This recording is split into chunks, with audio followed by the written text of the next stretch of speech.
Hello all, a very warm welcome to our channel. तो इस video हम discuss कर रहे हैं पेपर 4A आईपीसीसी का जो इनकम टैक्स का पेपर है उसका पैटर्न और फॉर्मेट, उसका क्या फॉर्मेट होता है और उस पेपर के लिए कौन से ऐसे टॉपिक्स हैं जो बहुत ज़्यादा इंपॉर्टेंट है, कौन से टॉपिक हैं थोड़े कम इंपॉर्टेंट है। ठीक है बच्चों, तो पेपर 4A जो है आपका इनकम टैक्स का वो 60 मार्क्स का होता है, आपको पता है। इसमें से 30% जो है आपका एमसीक्यू की वेटेज होती है, मतलब 18 मार्क्स की, और डिस्क्रिप्टिव होता है बाकी 42 मार्क्स का। ठीक है जी, बाकी जो 40% मार्क्स पेपर है 40 मार्क्स का वो जीएसटी का होता है। तो इनकम टैक्स का मेरा 60 मार्क्स का पेपर आता है बच्चों, जिसमें 18 मार्क्स के एमसीक्यू आते हैं और 42 मार्क्स का डिस्क्रिप्टिव होता है, सब्जेक्टिव। इन 18 मार्क्स के लिए कोई चॉइस नहीं होगा, कोई नेगेटिव मार्किंग नहीं होगी। ठीक है, बट ये 42 मार्क्स का जो पेपर है बच्चों डिस्क्रिप्टिव, ये बच्चा होता है 4 क्वेश्चन में 14 मार्क्स ईच। तो 14 मार्क्स के 4 क्वेश्चन होते हैं। इनमें से क्वेश्चन नंबर 1 जो होता है वो कंपलसरी होता है और बाकी 3 में से आपने कोई भी 2 करने होते हैं, कोई भी आप 2 कर सकते हो। और ये जो लास्ट क्वेश्चन होता है क्वेश्चन नंबर 4, इसमें एक 4 नंबर की इंटरनल चॉइस भी होती है। तो एक्चुअली डिस्क्रिप्टिव पेपर आपका बच्चों 60 मार्क्स का आता है, जिसमें से आपने 42 का अटेम्प्ट करना होता है। ठीक है ना, कोई भी 14 मार्क्स के 3 क्वेश्चन, फर्स्ट क्वेश्चन कंपलसरी है और बाकी 2 क्वेश्चन में 3 क्वेश्चन में से कोई भी आप 2 क्वेश्चन चुन सकते हो। ठीक है, तो फर्स्ट क्वेश्चन होता है, ये आपको पता है, ये पीजीबीपी का होता है। इसमें टैक्स और इनकम कंपटीशन आएगा फॉर द इंडिविजुअल। ये क्वेश्चन सेट है, ये चेंज नहीं होगा। ठीक है, बाय क्वेश्चन 2, 3, 4 में नॉर्मली 2 या 3 पार्ट होंगे हर क्वेश्चन में, जिनमें से बाकी टॉपिक्स में से कुछ क्वेश्चन आएंगे। ठीक है, तो आईसीएआई ने आपके कोर्स को बच्चों 5 भागों में बांटा हुआ है, इंटू 5 सेक्शन। ये देखिए, सेक्शन 1, 2, 3, 4, 5। ये मैंने नहीं, आईसीएआई ने ही बांटा हुआ है। पूरे कोर्स कंटेंट को इनकम टैक्स के 5 सेक्शन में बांटा हुआ है।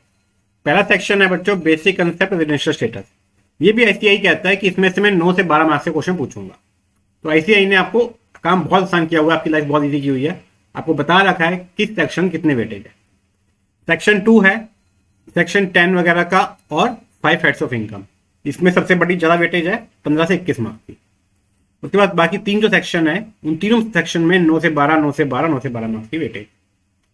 ये मैंने एक छोटा चार्ट बनाने की कोशिश की है कि लास्ट 4 अटेम्प्ट्स में जो क्वेश्चन आए थे वो किस किस सेक्शन में से थे, किस किस चैप्टर में से थे रादर, और कितने कितने मार्क्स के थे।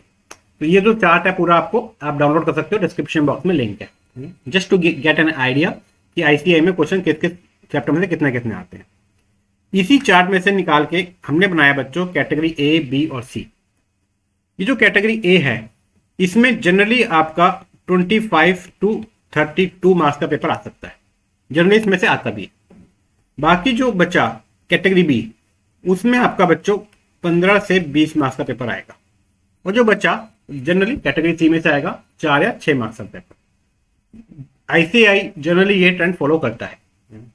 तो हम जो हैं, मैं जो हूं personally, I don't like category wise study. Category A, B, C हमने पढ़ी नहीं थी अपने टाइम पे, हमारे टाइम पे ये सब चीज़ अवेलेबल भी नहीं थी। आईसीआई ने भी कोई वेटेज नहीं दे रखा था, हमने सब सारे चैप्टर पूरे पूरे पढ़ के गए थे, और ये फायदा भी करता है लॉन्ग रन में, है ना। तो मैं personally doesn't like category A, B, C वाला, पर एट योर लेवल तो बिल्कुल भी नहीं। क्यों? बिकॉज आप इनकम टैक्स जो पढ़ रहे हो, आपका जो इनकम टैक्स है वो बेस क्रिएट हो रहा है। ये बहुत इंपॉर्टेंट बेस है जिसके ऊपर एक बहुत बड़ी इमारत खड़ी होगी जब आप फाइनल में आओगे।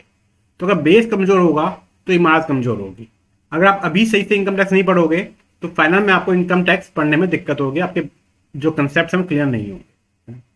बट नेवरदलेस अगर टाइम बहुत कम है और कुछ किसी तरह पढ़ाई नहीं हो पाई है और पेपर बिल्कुल सामने आ गए हैं, तो पास तो होना ही है। तो आप ये कैटेगरी ए, बी, सी के हिसाब से पढ़ सकते हो, या फिर रिवीजन के लिए इसको 100% यूज कर ही सकते हो कि रिवीजन इन टॉपिक की पहले कर लो, अच्छे से कर लो कैटेगरी ए वाले की, उसके बाद बी, उसके बाद सी। तो कैटेगरी ए में कौन से टॉपिक है बच्चों? सबसे पहले रेजिडेंशियल स्टेटस। इसमें से आपको 4 से 6 मार्क्स का क्वेश्चन आएगा ही आएगा। और मोर इंपॉर्टेंट जो अमेंडमेंट है 2020 की, कौन कौन सी?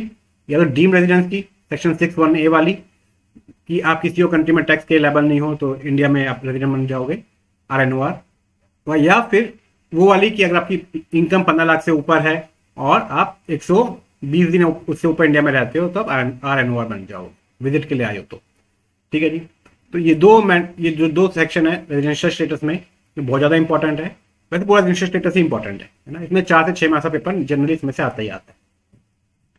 पीजीबीपी आपको पता है क्वेश्चन में 140 मार्क्स का आना ही आना है, सेट है, इसमें कोई डाउट ही नहीं है ना। ना कोई इसमें रॉकेट साइंस है जो मैं आपको बता रहा हूँ, सबको पता है।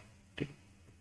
अदर सोर्स बच्चों, गिफ्ट टैक्सेशन में से एक तो क्वेश्चन नंबर 1 जो होता है उसमें कभी कभी ये इन्वॉल्व हो जाता है, 1-2 पॉइंट अदर सोर्स के डाल देते हैं, या फिर कभी कभी अलग से भी 4 मार्क्स का अलग से क्वेश्चन आ जाता है जिसमें सिनेरियोस दे देगा आपको कि ये इनकम टैक्स होगी या नहीं होगी। तो जनरली गिफ्ट टैक्सेशन इसमें आ जाता है।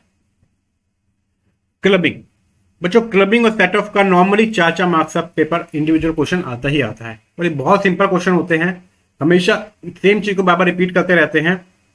अगर आप पिछले 5 अटेम्प्ट के क्वेश्चन देख लोगे, उनको अच्छे से समझ लोगे, तो उसी तरीके का क्वेश्चन मिलजुल के आपका इस अटेम्प्ट में आने वाला है। बहुत सिंपल क्वेश्चन होते हैं, बहुत सिंपल क्वेश्चन होगा, और अच्छे से पढ़ाई की होगी तो बड़े अच्छे से अटेम्प्ट कर लोगे, फुल मार्क्स मिल जाते हैं इनमें, तो इनको अच्छे से करना। टीडीएस टीसीएस बच्चों, इसमें 8 मार्क्स का पेपर जनरली इस क्वेश्चन में से इस टॉपिक में से आता ही आता है। थोड़ा सा लंबा चैप्टर है टीडीएस का, है ना, बट आप में ये क्वेश्चन जो आएगा वो ये आएगा टीडीएस एप्लीकेबल है या नहीं, अगर है तो टीडीएस का अमाउंट कितना है। ठीक है जी। इसमें जो आपको 2-3 चीजें ध्यान रखनी पड़ेंगी, टीडीएस के रेट्स और जो थ्रेशोल्ड्स है डिफरेंट सेक्शन में। सिर्फ टीडीएस के चैप्टर ऐसा है जिसमें जो एग्जामिनर है वो आपसे एक्सपेक्ट करता है कि आपका जो थ्रेशोल्ड है वो आपको एग्जैक्टली याद हो। जब 194 IAM में क्या है कि 50 लाख या उससे ऊपर का आपने इमोल प्रॉपर्टी खरीदा है तो आपको टीडीएस काटना पड़ता है 1% का। तो वो जनरली क्वेश्चन देगा, उसमें परचेज कंसेशन देगा 50 लाख की, जिससे बच्चे कंफ्यूज हो कि 50 लाख पे काटना या नहीं काटना। तो और मोर देन, इन सबका आपको टीडीएस के सेक्शन में ज्यादा ध्यान रखना है। बाकी और सारे टॉपिक्स में जो है एग्जामिनर थोड़ा सा फ्लेक्सिबल होता है, लीनियंट होता है चेकिंग के टाइम, बट टीडीएस में आपको जो थ्रेशोल्ड है वो और मोर है या उस थ्रेशोल्ड या फिर मोर देन थ्रेशोल्ड है उसकी टीडीएस पे लगेगा, वो आपको ध्यान रखना है। जैसे अभी आपका 194R नया सेक्शन आया है, हो सकता है वो इस पेपर में आ जाए, उसमें थ्रेशोल्ड है वो 20,000, मोर देन 20,000 है, बट 20,000 तक का बेनिफिट दोगे आप तो टीडीएस काटने की जरूरत नहीं है। बेनिफिट 20,000 से ऊपर का होगा जब भी टीडीएस काटने की जरूरत है, और 20,000 की जो लिमिट है पूरे साल की लिमिट है ना। तो इन थोड़ी सी बारीकियों को ध्यान रखना। मोर तो ये कैटेगरी ए के टॉपिक है, तो इसको इन टॉपिक्स को आपने थोड़ा ज्यादा ध्यान से करना है, ज्यादा बारीकी से करना है, समझ के करना है। इसमें डायरेक्ट क्वेश्चन शायद नहीं आए, एप्लीकेशन बेस्ड क्वेश्चन आएंगे जनरली कैटेगरी ए में। कैटेगरी बी बच्चों, सैलरी कभी आता है कभी नहीं आता है। अगर आता है तो सीधा 8 मार्क्स का आएगा, अगर नहीं आएगा तो 0 मार्क्स का आएगा। हाउस प्रॉपर्टी 4 से 6 मार्क्स का आ सकता है, नहीं आ सकता, या कैपिटल गेन। हाउस प्रॉपर्टी और कैपिटल गेन में से कोई ना कोई एक चीज आ सकती है 4 से 6 मार्क्स की। रिटर्न फाइलिंग का कॉम्बो बनता है बच्चों टीडीएस के साथ, कई बार वो 4 मार्क्स का आ जाता है। जैसे इस साल अमेंडमेंट आपकी 139(8)A अपडेटेड रिटर्न की, तो हो सकता है इस बार रिटर्न फाइलिंग थोड़ा सा इंपॉर्टेंट हो जाए। डिडक्शन बच्चों जनरली अलग से क्वेश्चन नहीं आता, डिडक्शन पार्ट बनता है क्वेश्चन नंबर 1 का। तो क्वेश्चन नंबर 1 पीजीबीपी का है, उसमें 1-2 पॉइंट डाले जाते हैं 80D के, 80DD के, 80C के, है ना, कि टोटल इनकम निकालने के लिए। अलग से क्वेश्चन आना इसका थोड़ा सा अनलाइकली है। बाकी ये 3 टॉपिक बच्चे कैटेगरी सी हैं, इनको आप अगर जल्दी भी पढ़ लोगे, सिर्फ पढ़ के चले जाओगे सफिशिएंट है। बट कैटेगरी ए जिसमें से आपको अराउंड 30 मार्क्स का पेपर आना है 42 मार्क्स में से, उसको आपने अच्छे से करना ही करना है। ठीक है बच्चों, टाइम कम है मेरे टाइम वालों के लिए, अब तो जी जान से लग जाओ, सब कुछ छोड़ छाड़ के, देयर इज नो टुमारो। बस आज अपना सिर्फ पढ़ाई करनी है, पढ़ाई करनी है, पढ़ाई करनी है। ठीक है जी, मैं कोशिश करूंगा कैटेगरी ए के जो टॉपिक्स हैं उनके लिए आपको रिवीजन लेक्चर देने की, जिससे आपको at the time of on the day of exam थोड़ी हेल्प हो जाए। ठीक है, बाकी में से कोई भी आपको ऐसा लगता है I can be of helpful, I can be of assistance, आप मुझे व्हाट्सएप करो, मेरा नंबर इसमें आ रहा है, आपको नीचे फ्लैश हो रहा है। तो अपना I will try to help to the best possible manner जो मैं कर सकता हूँ। इनकम टैक्स में कोई भी दिक्कत हो, किसी भी तरीके की, जस्ट व्हाट्सएप में। ठीक है जी, थैंक यू।